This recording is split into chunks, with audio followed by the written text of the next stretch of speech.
It was my own son who framed me and sent me to prison for a crime I never committed. He harmed my child.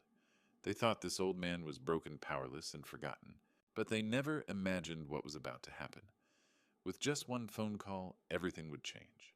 Before I tell you how it all began, drop a comment and let me know. Where are you watching this from? I want to know who's listening to an old man's story of betrayal and revenge. The cell walls were damp, reeking of old concrete, dried sweat, and rotting hope. Yet for me, Theodore Griffin, those walls had become a calendar.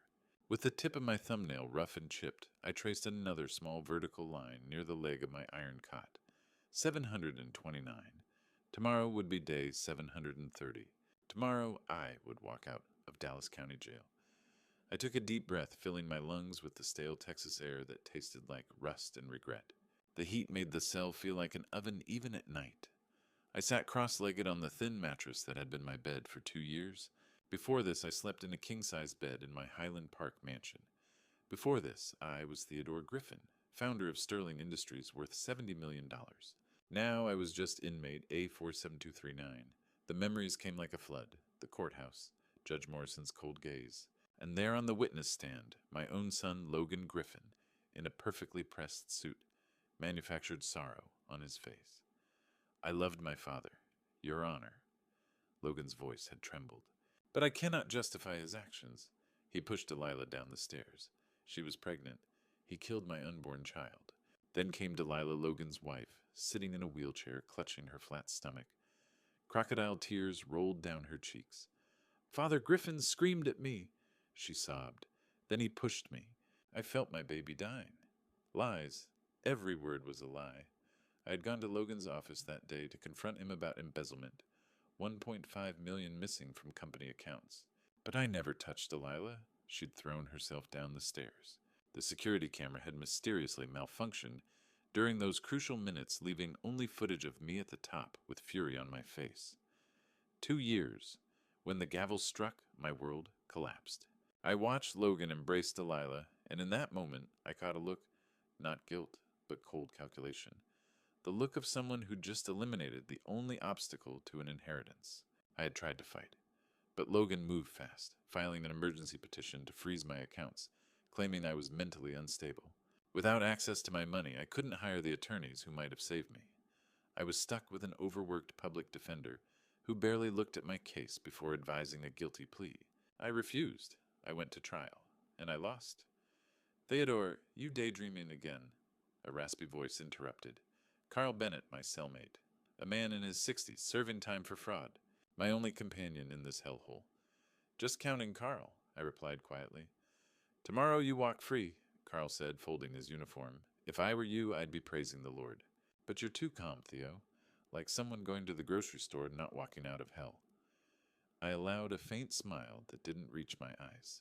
Because the real hell isn't here, Carl, I whispered. The real hell is out there waiting for me. Carl raised an eyebrow but said nothing. I stood walking to the cracked mirror above the sink. The man staring back was different. Hair streaked with gray, face hardened, eyes darker. I'd lost 20 pounds not from bad food, but from the rage burning inside me like a furnace. I thought of Elizabeth, my wife of 30 years, dead 3 years now, gone before she could see what our son had become. Logan, Delilah. I said the names like curses. Tomorrow they'd be waiting outside with reporters staging reconciliation, playing their roles, but I had learned patience in this cell. Patience was a weapon, and revenge was a dish best served cold. I'd frozen mine for 2 years. The cell door would open in a few hours, and when it did, hell would follow me out. Visitation hours. The sound of expensive shoes echoed down the hallway. Logan was coming. Again. Griffin visitors, Officer Martinez said. Your son says it's urgent. I closed my book. The final desperate attempt. Of course. The visitation room was divided by plexiglass. Through it I saw Logan in his $3,000 suit, looking tired. Good. Beside him sat Delilah and Chanel, looking thinner. Even better. Logan grabbed the phone. I waited before lifting my own. Dad, please! Logan's voice cracked. Just sign the trust fund transfer. $2 million. The company needs it. The audit starts tomorrow. Hello to you too, son. I cut him off coldly. Delilah leaned in tears already forming. Father, we've taken care of everything while you were away. We kept Sterling Industries running. The least you could do, the least I could do. My laugh was bitter. Sus, sit in this cage for a crime I didn't commit while you live in my house. My house, Logan corrected sharply. I'm CEO now. Those assets are as much mine. Nothing is yours, Logan. Not until I'm dead. Movement behind Logan caught my eye. A figure in the doorway. Grace Griffin, my daughter. 29 in a black Armani suit hair severely pulled back. Her face was carefully neutral as she stepped forward. Grace, tell him, Logan glanced back. Tell Dad how hard this has been. Grace met my eyes through the glass. Those eyes. Elizabeth's eyes had once been warm. Now they were flat. Empty. Father, Grace's voice was controlled clinical. You should sign. It's for the best. The company is struggling without access to the trust fund. You should cooperate. I felt something break inside. Even Grace, my daughter, standing with Logan. Even you, Grace, I whispered. Grace looked away, saying nothing. Dad, listen. Logan leaned forward desperately. The bank requires biometric verification, fingerprint and facial recognition. That's why we need you at the bank tomorrow. Just one signature. $2 million. Why not forge it? I asked coldly. Logan flushed. Because it's a federal crime and the bank has systems. Oh, now you care about crimes. I smiled without humor. Delilah's tears vanished, replaced by anger. You stubborn fool. You're destroying everything out of spite. Careful, Delilah. My voice dropped to ice. I have nothing left to lose. Do you? Logan slammed the table. Tomorrow you walk out with nothing, old man. No money, no family, no power. We control everything now. I leaned forward, eyes locked on my son. We'll see about that, Logan, I said softly. Tomorrow I'll show you what having nothing really means. I stood hanging up the phone. Through the glass, Logan's mouth moved shouting. Delilah pointed, but I turned my back. As I walked toward Officer Martinez, I heard Grace's quiet voice through the glass. Goodbye, Father. Not, see you tomorrow. Goodbye. As I turned to leave, Grace stood perfectly still, her face a mask of cold indifference. Not a single crack in her performance. Morning sunlight poured through the iron gates of Dallas County Jail like liquid gold. I stepped into it blinking against brightness after 730 days in fluorescent gloom. The September heat hit immediately thick, humid Dallas air that smelled like freedom gasoline and new beginnings. A crowd had gathered outside the gates. Reporters with cameras and microphones, in their position center stage like actors waiting for their cue, stood Logan and Delilah. My son wore a navy blue suit that probably cost $3,000, his face arranged into careful remorse. Beside him, Delilah clutched a bouquet of white roses in her cream-colored dress. Props for the cameras. Dad! Logan's voice carried across the parking lot, loud enough for every microphone. Welcome back. We're here for you. We're family. I didn't break stride. I walked forward, my wrinkled white shirt and faded jeans hanging loose after 2 years of prison food. These were the clothes I'd worn the day I was arrested, all I had now. Logan stepped forward, extending the roses. Dad, please, let's go home. We can work everything out. I walked past him, not around him, past him. Like Logan was a piece of sidewalk furniture. Dad! Logan's voice sharpened. His hand shot out, grabbing my arm. Don't make a scene. Get in the car. Now. I stopped, slowly turned my head, looked at Logan's hand gripping my arm, then met his eyes. The cameras were watching, recording everything. Let go of me, I said quietly, each word measured, or I'll scream that you're assaulting me. In front of all these cameras. Logan's hand dropped like he'd touched fire. I resumed walking. Behind me, Delilah's voice rose the facade, cracking. He's completely insane. 2 years destroyed his mind. The deep rumble of a powerful engine cut her off. A black Rolls-Royce Phantom glided into the parking lot like a panther chrome gleaming in sunlight, commanding immediate attention. The license plate read, Brooks. Every camera swung toward it. The driver's door opened. A young man stepped out, early 30s, athletic, wearing an expensive charcoal 3-piece suit. Dark hair, precisely cut, intelligent eyes behind rimless glasses. He moved with quiet confidence. Maxwell Brooks, Harvard Law, top of his class, the attorney who won impossible cases. Logan had tried hiring him last year for a corporate lawsuit. Brooks had refused without explanation. Maxwell walked directly to me, ignoring reporters, ignoring Logan's shock, ignoring everything except his client. Mr. Griffin. Maxwell's voice was clear, respectful. Everything is ready, sir. I shook his hand once firmly. Maxwell opened the rear door with a professional bow. I paused, turning back to Logan and Delilah. They stood frozen roses wilting in Delilah's hands, mouths slightly open, their carefully planned scene collapsing.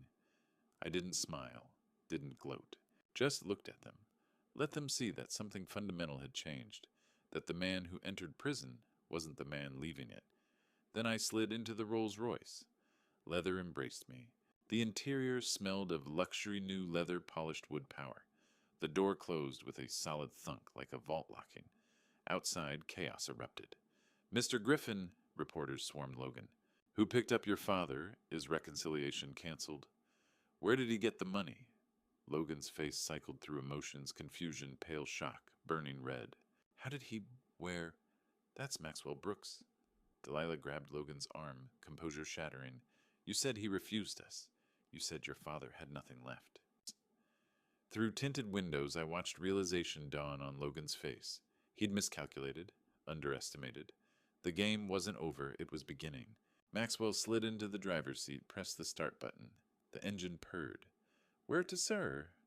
Maxwell glanced in the rearview mirror. I leaned back, closing my eyes. My first truly free breath in 2 years. Outside, Logan was shouting. Reporters were chasing. I smiled, cold as winter. To the sanctuary, I said quietly. I need to wash off their touch. And then we begin the war. The Ritz-Carlton penthouse occupied the 42nd floor. Floor-to-ceiling windows offered views of Dallas stretching to the horizon. I stood there just breathing, free air. Then I walked to the bathroom. Marble everywhere, gold fixtures, a shower with 6 heads. I turned the water, scalding hot, stripped off prison clothes, and stepped under. The water hit like baptism. I scrubbed with hotel soap, cedar, and bergamot. Nothing like prison carbolic. Scrubbed until my skin reddened. 2 years of that place. 2 years of betrayal. The tears came, hot as water, silent. I braced against marble and let them fall, not from weakness, from rage, from grief for the man who'd trusted his son. That man was dead. When I emerged in a plush robe, Maxwell Brooks waited in the living area, but not alone. An older woman sat in leather chairs, spine straight. Past 60, silver hair, cut short, sharp eyes. Charcoal pantsuit, plain watch. Mr. Griffin. Maxwell stood. Beatrice Walsh. She was the best defense attorney in Texas. I finished. Before they imprisoned you. Corporate corruption. You were the scapegoat. Beatrice smiled without warmth. 5 years for refusing to betray my client. Released 6 months ago. Maxwell was my student. He told me about you. And you want to help? I want to destroy corrupt bastards, Beatrice corrected. Your son qualifies. Maxwell gestured to documents covering the coffee table. We need to move fast. Strike while Logan's off balance. I sat. Show me. Power of attorney. Maxwell laid out the first document. Logan declared you mentally incompetent. We're revoking it. Your signature reactivates your 70% shareholder status. I signed immediately. Next emergency forensic audit. Freezes all company accounts until completion. Logan can't move money without board approval. How long? Minimum 30 days. Longer if we find irregularities, which we will. Do it. Beatrice leaned forward. Your source sent this. A manila envelope. No name. Just a 1 letter. G. My hand stilled. I knew that handwriting. Inside a flash drive and note on plain paper. 2 years of work. Everything you need. Trust Maxwell. Your ally, very thorough. Maxwell plugged in the drive. His laptop filled with spreadsheets, bank records, emails, shell companies, money laundering, bribes to Judge Morrison. The technician Logan paid to corrupt footage. Who is this? I asked quietly. Anonymous, Maxwell replied, but someone with Sterling Industries access. Someone Logan trusts. I stared at the letter G. My chest tightened. Gray snow. She'd been cold yesterday. Distant. Unless... Mr. Griffin, Beatrice prompted. I looked up, pushing the thought aside. Execute the freeze. Cut Logan from every account. Corporate, personal, everything. I want him to feel what having nothing means. Maxwell's fingers flew across keys. Bank receives our court order within the hour. Logan's notified by morning. Credit cards decline. Zero account access. Good. I returned to Windows. Below Dallas pulsed. My city. My company. My empire? Logan thought he could steal it. Logan miscalculated. One more thing. Beatrice handed me a photograph. Recent. Logan and Delilah at Sterling's Steakhouse, laughing, toasting champagne. On back same handwriting, let them enjoy their last supper. I smiled. Cold. When do we go public? Tomorrow, Maxwell said. Press conference. You announce taking back control.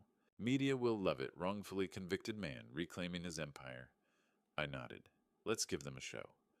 Across town, Logan's phone rang in Sterling Industries' executive office. Caller ID First National Bank of Texas. He frowned, answered. Mr. Griffin, Susan Jones, Account Services. We're seeing irregularities with your corporate accounts. Come to the branch immediately. Logan's blood ran cold, and the news would destroy him. Sterling's Steakhouse gleamed with old money elegance. Crystal chandeliers, white tablecloths, soft jazz. Where Dallas elites sealed deals over $30 steaks. Logan Griffin sat at the center table, visible to everyone a power statement. Delilah wore burgundy Valentino. Across sat Richard and Patricia Sterling, owners of Sterling Construction. Potential investors. My son needed their $15 million. 40% ROI within 18 months. Logan gestured with his wine. Downtown Dallas is booming. This is the moment. Richard nodded. Your father built quite an empire. Had, Logan corrected smoothly. I'm expanding it, bringing Sterling Industries into the modern era. How's your father? Patricia asked carefully. His release today. Logan's smile didn't waver. Confused. 2 years took a toll, but we're handling everything. He's receiving care. Delilah placed her hand on his. It's heartbreaking, but we're family. The waiter appeared with their bill. $850. Logan pulled out his corporate black card, handed it over casually. Keep the change. The waiter swiped. Beep. Declined. Frown tried again. Beep. Declined. Logan's stomach dropped. Machine must be glitching. Try once more. Third swipe. Beep. I'm sorry, sir. It says contact your issuer. Patricia and Richard exchanged glances. Bank system? Glitch. Logan laughed too loud. Delilah, use yours. Delilah fumbled her supplementary card. Same account. Beep. Declined. Heavy silence. I'll call finance. Logan stood abruptly chair-scraping. Excuse me. He walked toward the entrance phone at his ear. Gerald Thompson, CFO. Gerald, why aren't the cards working? Gerald's voice came panicked. Mr. Griffin, I've been trying to reach you. All company accounts are frozen. SEC order at 5 o'clock. Emergency forensic audit. Logan's world tilted. What? On whose authority? Your father's Theodore reactivated his majority shareholder status. The board sided with him. He's still the founder. They trust him. I'm the CEO. Your appointment was based on power of attorney, Gerald said quietly, which he revoked. Legally, he never stopped being chairman. You were just managing the $2 million withdrawal this morning. Canceled. Flagged suspicious. Every account locked. Nothing moves until audit clears. And Logan, turn on the TV. Logan spun toward the bar's flat screen. CNBC. I stood at a podium. Sterling Industries logo behind me. Expensive suit. Looking healthy. Strong. Angry. Caption. Theodore Griffin announces return to Sterling Industries. I, Theodore Griffin, as rightful owner and chairman, announce complete management restructuring effective immediately. My voice rang clear. While I was wrongfully imprisoned, massive financial irregularities occurred. Funds diverted, projects mismanaged, trust violated. Legal action will be taken against all responsible parties. My eyes seemed to bore through the camera into Logan. This company will be cleaned from top to bottom. The screen cut to reporters. I walked away. Logan stood frozen. Every eye in Sterling's Steakhouse was on him. Patricia showed her husband something on her phone. The waiter hovered with the unpaid bill. Delilah appeared hissing. Logan, people are staring. What's happening? Logan couldn't speak. He watched his reflection in brass fixtures. A man who just realized he had nothing. His phone buzzed. Unknown number. Enjoy your last supper. Gee, it wasn't just a declined credit card, it was checkmate. Logan Griffin woke to his phone vibrating violently. 47 missed calls. 63 texts. Barely 7 in the morning. He unlocked it. First text from his assistant. Call me immediately.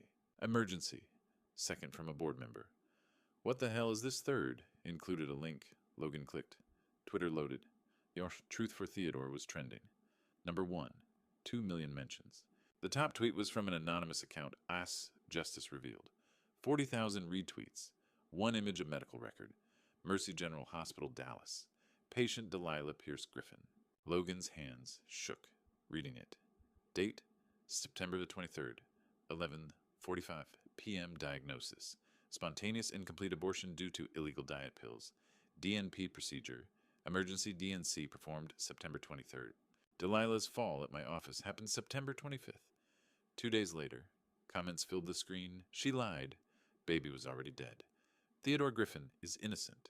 This woman destroyed a family for money. Logan scrolled. Instagram exploded. TikTok viral. Reddit threads. The entire internet turned against them overnight. Logan threw his phone. It hit the wall. Delilah stirred. Logan, what's wrong? Get up. His voice strangled. Now. He shoved his iPad in her face. The medical record. Explain why this says you miscarried September 23rd. 2 days before you fell. Delilah went white. That's fake. Your father. Don't lie. Logan grabbed his phone, dialed. Speaker. Dr. Jones at Mercy General answered. Mr. Griffin. The medical record online. September 23rd. Is it authentic? Pause.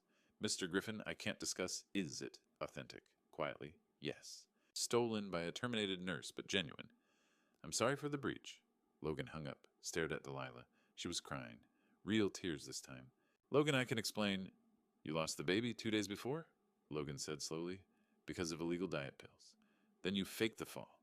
I was scared. Delilah screamed. You said if I couldn't give you an heir, so you lied. Logan grabbed her shoulders. You sent my father to prison for 2 years for a baby already dead? I saw an opportunity. Theodore was angry about money. I panicked. I threw myself down the stairs. I thought we'd be free. We'd have everything. Logan released her like poison, stumbled back. I destroyed my father, he whispered. I testified against him. All for a baby that never existed when you fell. It wasn't my fault, the pills. Shut up, you used my grief. Say the record's fake. With what money? Logan laughed bitterly. Dad froze everything, and now the world knows you're a liar, that I'm a fool. You destroyed him because you wanted his money. Delilah's mask cracked, revealing ugliness beneath. Don't pretend this was about justice. You wanted Sterling Industries. I just gave you the excuse. Logan stared at her, really saw her for the first time. Not beautiful wife, not grieving mother, but cold, calculating stranger who'd played him from the start. Delilah stood, chin lifted. You destroyed him because you're greedy, Logan? She said with contempt. Don't blame me for your weakness. The words hung like poison. Outside car doors slammed. Logan walked to the window. 3 news vans parked outside the gates. Reporters setting up cameras. His phone buzzed. Unknown number, the truth always surfaces. The Highland Park mansion gates swung open at 3 in the afternoon. I stepped from Maxwell Brooks' Bentley, flanked by 2 police officers and a court official with documents. Behind them, a moving truck idled. Logan appeared at the front door, barefoot wrinkled shirt, bloodshot eyes from the sleepless night. What the hell is this? Logan shouted. Property deed 4729, the official read. Registered under Theodore Griffin's sole ownership. Premarital asset. Immediate eviction granted. Logan's mouth opened. But I'm your son. This is our home. My voice cut like ice. Your home. This is my house. You've been a guest who overstayed and started stealing. Delilah rushed out in her bathrobe. You can't do this. I turned to her. You're no Lady Delilah. Just a parasite who attached to the wrong host. I nodded to officers. Remove personal belongings. Clothes and toiletries only. Everything bought with company funds stays. My dress is my bags, Delilah screamed. Paid for with stolen money. I cut her off. A black BMW pulled up. Grace Griffin stepped out in a navy pantsuit, sunglasses hiding her eyes. Logan's face lit with hope. Grace, thank God. Tell him this is insane. Grace walked past Logan without acknowledgement. Approached me, heels clicking. Father, Grace's voice measured. Please, he's still your son. Can't we handle this privately? My jaw tightened. Stay out of this, Grace. Grace lowered her head. I understand you're angry, but he's family. This will destroy him. He destroyed himself. Grace turned to Logan, face a mask of regret. I'm sorry, brother. I tried. Logan grabbed her arm. Grace, please call him off. Grace pulled free gently. You made your choices. You chose Delilah over Dad. You chose lies. I can't help someone who betrayed their father. She walked to her BMW without looking back. 30 minutes later, Logan and Delilah stood outside the gates. 3 suitcases, 2 duffel bags. Everything they could prove they'd bought themselves.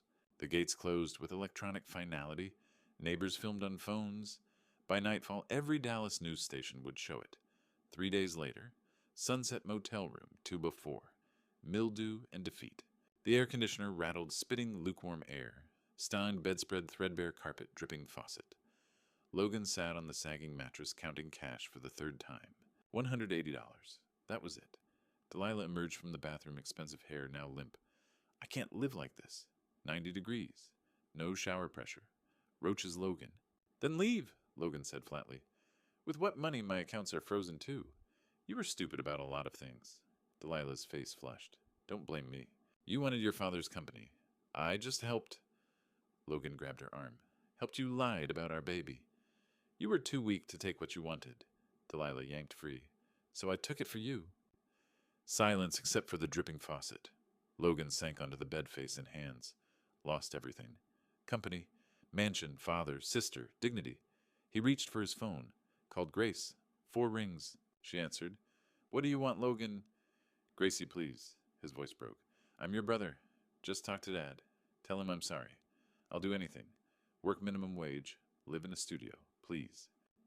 Silence. Grace. You made your choice, Grace said quietly. You chose Delilah over Dad. Money over family. You sent our father to prison for something he didn't do. I didn't know about the miscarriage. But you knew he was innocent, Grace interrupted. Deep down. And you didn't care because it was convenient. But you're my sister. I was your sister, Grace corrected. Not anymore. The line went dead. Logan stared at his dark phone screen. Delilah sat in the corner, knees to chest mascara running. They didn't speak, didn't comfort each other, just existed in separate spheres of misery. Outside, a police siren wailed in the distance, growing closer, then fading. To both of them it sounded like a funeral bell approaching. The boardroom on Caldwell Plaza's 40th floor was silent, the kind before executions. I sat at the head of the marble table, 8 board members watching. Behind me, Maxwell Brooks stood with his laptop ready. 9 in the morning, 1 week after the eviction. I pressed a button. The wall screen showed a plummeting red line. During Logan Griffin's tenure, I began net profits fell 40%. Debt increased 200%. But most interesting, Maxwell clicked. Bank transfers appeared, shell companies, money flowing through cracks. $1.5 million to Lux Consulting LLC. Interior design, supposedly. My eyes swept the room. What interior design costs $1.5 million. Who owns Lux Consulting? Asked Richard Garrett, founding board member. Delilah Griffin, Maxwell answered. Logan's wife. Incorporated 3 days after Theodore's conviction. Murmurs rippled. The doors burst open. Logan stumbled in security, reaching but too late. Jeans, wrinkled shirt, no tie. Hair uncombed, face unshaven, eyes wild. I'm still the legal CEO, Logan shouted. This meeting is invalid. I didn't turn. You're nothing, Logan, just a thief. That was business diversification. You don't understand. It's embezzlement. Maxwell cut him off. Federal crime. Aggravated because of your position. I stood slowly. As holder of 70% voting shares, I moved to dismiss Logan Griffin as CEO with dishonorable discharge. Logan went pale. 70%, you need 51% minimum. You can't vote me out alone. Correct. I need 51. I have 70. But let's make this unanimous. I looked toward the door.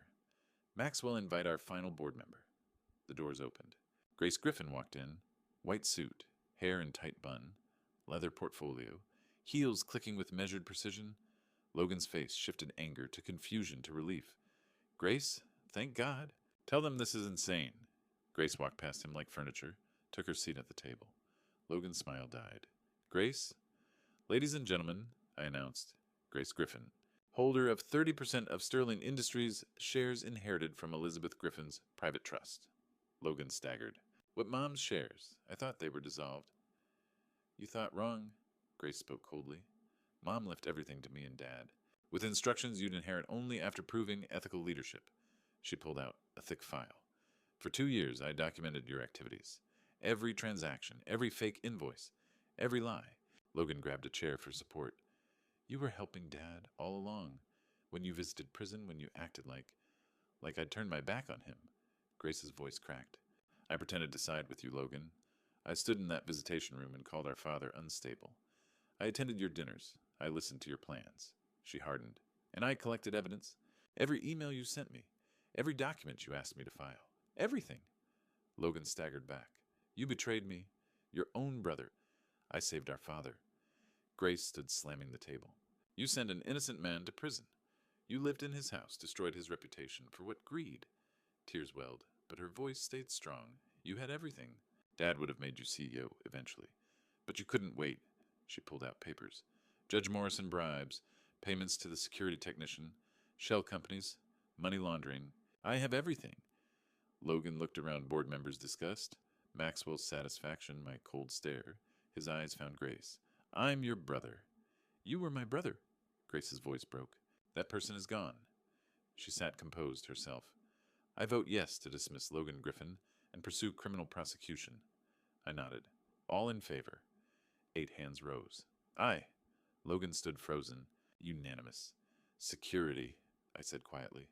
Samuel Rodriguez stepped forward. No, Logan whispered. Grace, please. Grace turned her chair toward the window. Samuel's hand closed on Logan's arm. This way, Mr. Griffin. Logan pulled free, turned back. Grace? She didn't move, didn't turn, just sat facing the skyline. Grace, please. Samuel pulled harder. Logan's last view me at the table like a reclaimed king. Board members discussing next steps. Maxwell closing his laptop. And Grace facing the window, shoulders trembling but posture never breaking. The door closed. The lock clicked. Logan Griffin had just lost the last person who might have saved him. 3 months after the boardroom collapse, the George L. Allen Courts building buzzed with reporters and onlookers. I sat in the front row, gray suit, pressed spine straight. Beside me, Grace wore a simple black dress, her hand resting lightly on mine. On the defendant's bench, Logan slumped in an orange jumpsuit, wrists cuffed. Delilah sat 2 seats away, her face hollow. They no longer looked at each other. Judge Marianne Kellerman entered. The room rose. Mr. Logan Griffin. The judge began, her voice cutting through the silence. You have been found guilty of embezzlement, wire fraud, bribery, and conspiracy to commit perjury.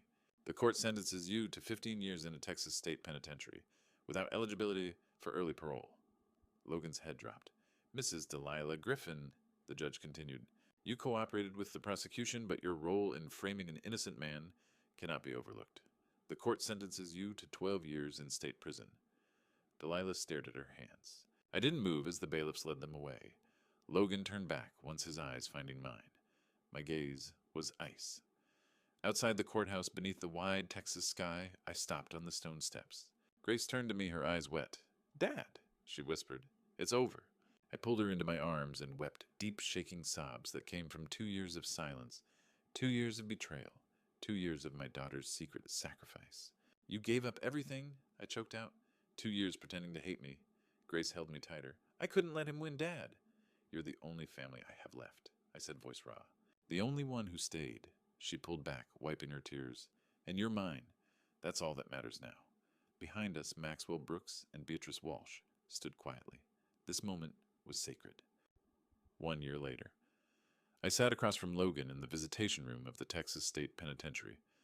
Logan's face was gaunt, his prison uniform faded. Dad, Logan said softly, I know I don't deserve it, but... I slid a manila envelope across the table. Logan's hands trembled as he pulled out the document. His eyes scanned the words.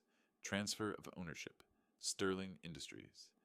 Grace Eleanor Griffin, 100% shareholder and chief executive officer. You're giving her everything, Logan's voice cracked. I already did, I said flatly. 6 months ago. It's hers now. Logan looked up desperate. And me? I leaned forward. You are no longer my son, legally, emotionally, financially. You chose greed over family. You chose her over me. Dad, please. Don't, I stood. You will serve your 15 years, and when you get out, you will have nothing. No name, no legacy, no father. I turned toward the door. Dad! Logan's voice broke. I'm sorry. I paused my back to my son. For a moment, the room held its breath. Then I walked out. The steel door clanged shut behind me. Outside, the Texas sun blazed over the flat horizon. I walked toward the black sedan. Grace leaned against it, arms crossed, a small smile on her face. "How did it go?" she asked, gently. "It's done," I said. She nodded. "Good." I looked at her, my daughter, my partner, my only true family. "You ready to run an empire?" Grace grinned. "I've been running it for 6 months, old man." I laughed a real laugh, the first in years. As the car pulled away from the prison, I glanced once in the side mirror. The gray walls grew smaller, then disappeared. The past was buried. The future was ours. This is my story, a true story of betrayal, sacrifice, and the price of loyalty. I'm Theodore Griffin, and I'm sharing this on Grandpa Stories. Because I want you to learn what I learned the hard way. Family isn't just blood. It's who stands by you when the world burns down around you. Don't be like my son Logan. Don't let greed blind you to what truly matters. Don't betray the people who built everything you have. I lost my son forever, not to prison, but to his own choices. And I gained a daughter who proved that real love requires sacrifice. God gave me Grace for a reason, to remind me that loyalty and integrity still exist in this broken world. She pretended to abandon me for 2 years just to save me. That's the kind of person worth fighting for. So here's my advice from this true story. Choose your family wisely. Choose character over convenience. Choose loyalty over greed. If this Grandpa Stories true story touched your heart, please leave a comment below sharing your thoughts. Subscribe to the channel so you never miss stories like mine. And if you believe in second chances and the power of loyalty, hit that share button. Let's keep real values alive together.